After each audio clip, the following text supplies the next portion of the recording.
باسم الآب والابن والروح القدس الإله الواحد آمين. أولادي الغاليين، لا تخافوا من المستقبل، فالغد في يد الله لا في يد الناس. ومن يضع يده في يد الله لا يضل الطريق، حتى لو مش في وادي مظلم.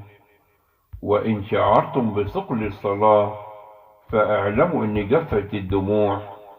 لا تتركوا الصلاة، فالنعمة تأتي بعد الصبر، والفرح يولد بعد طول انتظار. أنا أحفظكم وأحفظ عيونكم وأحفظ أفكاركم، لأن الفقر هو باب القلب. لا تفقدوا الرجاء مهما طال الطريق، والرجاء هو النفس الذي تتنفس به الروح. ومن يعيش بلا رجاء يعيش بلا حياة. إن تعبتم الجأوا إلى الله، وإن ضعفتم اختبأوا فيه، وإن أخطأتم ارجعوا بسرعة، فأحضان الآب مفتوحة وقلبه لا يعرف الرفض. تعلموا أن تسلموا أموركم لله.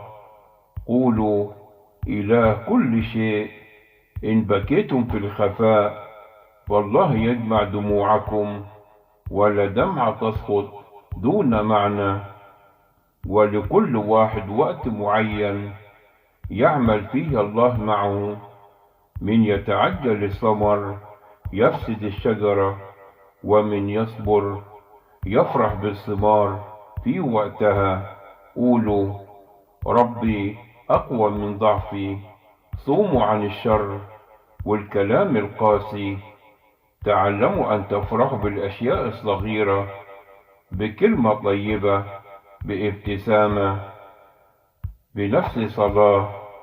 لا تنتظروا للغد، فالتوبة السريعة تغلق باب العدو وتفتح باب السماء.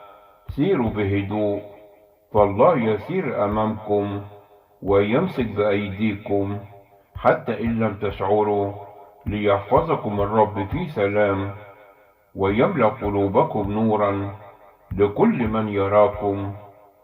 اجلسوا قليلا مع أنفسكم واسألوا قلوبكم: هل مازال الله هو الأول في حياتنا؟ اعلموا يا أولادي أن القلب لا يحتمل سيدين، فأما يمتلئ بالله أو يمتلئ بالقلق والخوف والتعب. لا تعتمدوا على أنفسكم، فالإنسان بدون الله كغصن مقطوع، شكله أخضر لكنه بلا حياة. تعلموا أن تنتظروا، والله الانتظار صلاة، والصبر عبادة، والسكوت أمام الله حكمة. ليس كل صمت ضعف، وإن تأخر الرد فالله يعلمكم الاتكال. وإن طال الطريق فالله يعلمكم الثبات. لا شيء يضيع عند الله، ولا وجع يمر بلا قصد. لا تخافوا من انكساركم، فالانكسار يمتلئ أسرع. واعلم يا ابني، الله لا يستخدم القلوب القاسية، بل القلوب اللينة التي تعرف تقول: ارحمني يا رب. وإن ضاقت بكم الأيام اذكروا إن الليل مهما طال يعاقبه الفجر. اجعلوا محبتكم بسيطة، بلا شروط وبلا حسابات. من أحب كثيرا غفر له كثيرا، ومن غفر ارتاح قلبه. سلامكم هدية من الله. تعلموا أن تشكروا في كل حال، في الفرح وفي الضيق وفي الانتظار. الشكر يفتح أبواب مغلقة ويغير القلب قبل أن يغير الظروف. اجلسوا عند قدم المسيح، ضعوها عند الصليب. أوصيكم لا تفقدوا بساطة الإيمان، فالله يحب القلب البسيط.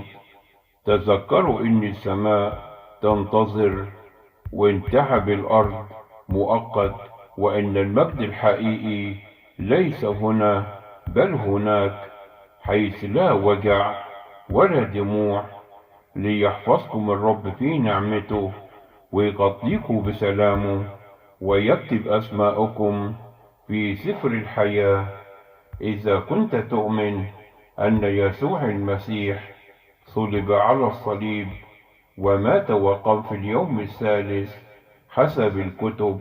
اكتب آمين.